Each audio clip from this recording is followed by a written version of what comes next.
குருவே சரணம். அனைவருக்கும் வணக்கம்.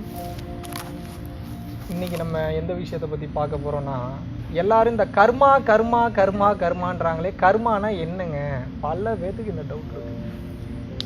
பல பேர் இந்த பேர்லேயே கர்மான் இருக்கிறதுனால ஏதோ ரொம்ப மோசமான ஒரு வார்த்தை மாதிரிலாம் வேறு நினச்சிக்கிறாங்க.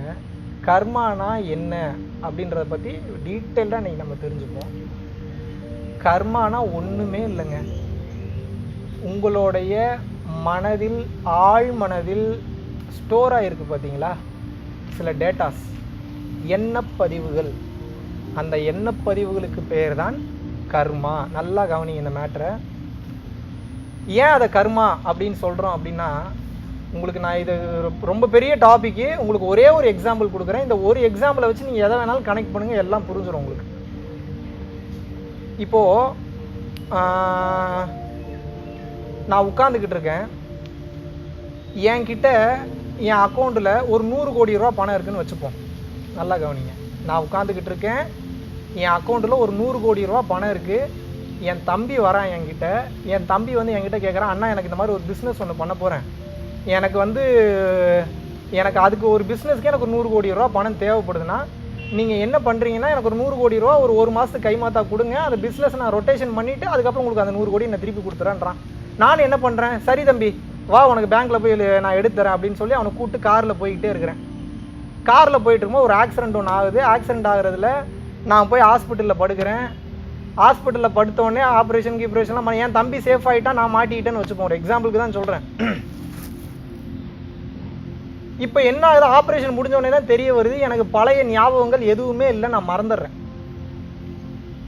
இப்போ இந்த சமயத்தில் நான், அதாவது எப்படின்னா, அந்த ஆப்ரேஷன் முடிஞ்சோடனே எந்திரிச்சு உட்காந்துடுறேன், பேசலாம் ஆரம்பிக்கிறேன். ஆனால் பழைய ஞாபகங்கள் எதுவும் இல்லை. இந்த தீபாவளி படத்தில் அந்த பாவனா கேரக்டர் பார்த்துருந்தீங்கன்னா தெரியும். அது குறிப்பிட்ட டைமில் நடந்தது மட்டும் மறந்துடும், புதுசாக இருக்கிறது மட்டும்தான் ஞாபகத்தில் இருக்கும். ஜெயம் ரவியே மறந்துடுவாங்க அந்த கேரக்டர். அப்போது அதே கான்செப்ட், அதே சினாரியோ தான் இங்கேயும் அப்ளை ஆகும். இப்போ அந்த டைமில் இப்போ என் தம்பி வந்து உட்கார்றான்னு வச்சுக்கோங்க.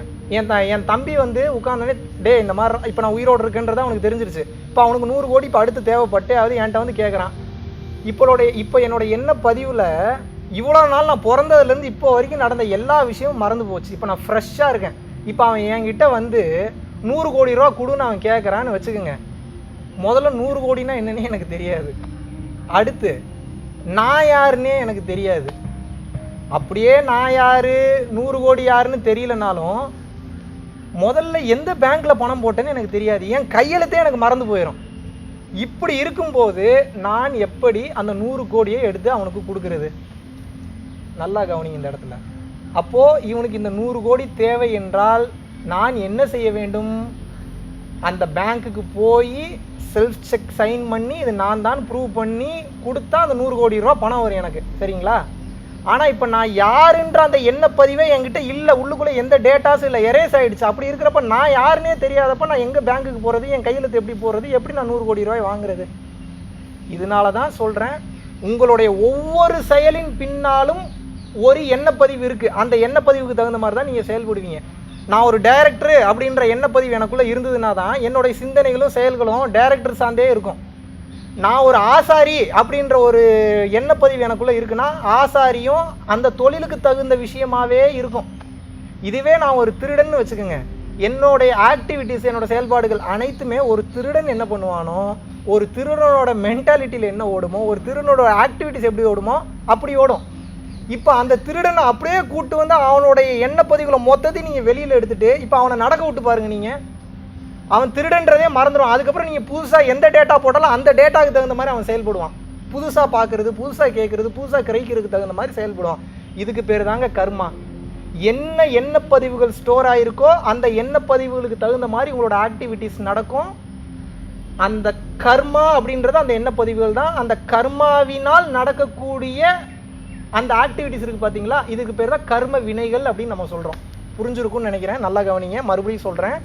என்ன பதிவுகள் தான் கர்மா. அந்த கர்மா ஸ்டோர் ஆகிருக்கிறதுனால தான் ஒரு செயல் ஒன்று நடக்குது, whether it can be positive or negative. ஆனால் அது ஒரு ஆக்டிவிட்டி அங்கே நடக்குது பார்த்தீங்களா, அந்த ஆக்டிவிட்டி நடக்கிறதுக்கு பேர் தான் கர்ம வினை அப்படின்றாங்க. இது ஒரு எக்ஸாம்பிள் நான் சொல்கிறேன். இப்போ ஒருத்தன் ஒரு 100 கோடி ரூபா ஒருத்தனுக்கு ஒரு லாட்டரி சீட்டில் விழுகுது அப்படின்னா அதுவும் கர்ம வினை தான். ஒருத்தன் வீணாக போகிறான், விளங்காமல் போகிறான், அவன் குடும்பத்தில் ஏகப்பட்ட பிரச்சனை வருது, ஒரு ஆக்சிடென்ட் ஆகுது அப்படின்னா அதுவும் கர்ம வினை தான். இதனால தான் சித்தர்களும் மகான்களும் இதை அலசி ஆராய்ஞ்சு சொன்னாங்க, கர்ம வினை நல்லதும் இருக்கக்கூடாது, கெட்டதும் இருக்கக்கூடாது, நியூட்ரலாக பேலன்ஸ்டாக இருக்கணுன்ற. ஒரு யோகியானவன் அந்த நிலையை தான் அடைவான். அந்த நிலையை அடையும் போது மட்டும்தான் அவனுக்கு அடுத்த பிறவி என்பது கிடையாது. அந்த நியூட்ரலான அந்த பேலன்ஸ்டு ஸ்டேட்டில் இருக்கணும். புண்ணியம் சேர்த்தாலும் மறுபடியும் அந்த புண்ணியத்தை அனுபவிக்கிறக்காக நீங்கள் பிறக்கணும். இது எப்படி இருக்குது கவனிங்க. நீங்கள் பாவம் அதிகம் சேர்த்து வச்சுருந்தாலும் அந்த பாவத்தை அனுபவிக்கிறதுக்காக பிறக்கணும். அப்போ என்ன, இந்த பிறவியே வேண்டாம், இது மாறி மாறி பிறக்குது, இது ஒரு மாயை, இது ஒரு தேவையில்லாத வேலை, வேலையற்ற வேலைன்றதுனால தான் யோகிகளும் மகான்களும் சித்தர்களும் ஞானிகளும் இந்த ரூட் இதை அனுபவிக்காமல் எப்படி பைபாஸ் பண்ணி போகிறது அப்படின்றத கண்டுபிடித்த அந்த பைபாஸ் ரூட் இருக்குது பார்த்தீங்களா, அந்த ரூட்டுக்கு பேர் தாங்க யோகம் அப்படின்றாங்க. சரியை, கிரியை, கர்மா யோகம், ஞானம், பல பல பல மெத்தட் இருக்குது. எந்த வழியில் வேணாலும் போய் நீங்கள் வந்து அந்த இறைவனோட அந்த பராபரத்தோட கலக்கலாம். இதற்கு அந்த கர்ம வினைகள் என்பது முழுதாக தீர வேண்டும். புரிஞ்சிருக்கும்னு நினைக்கிறேன்.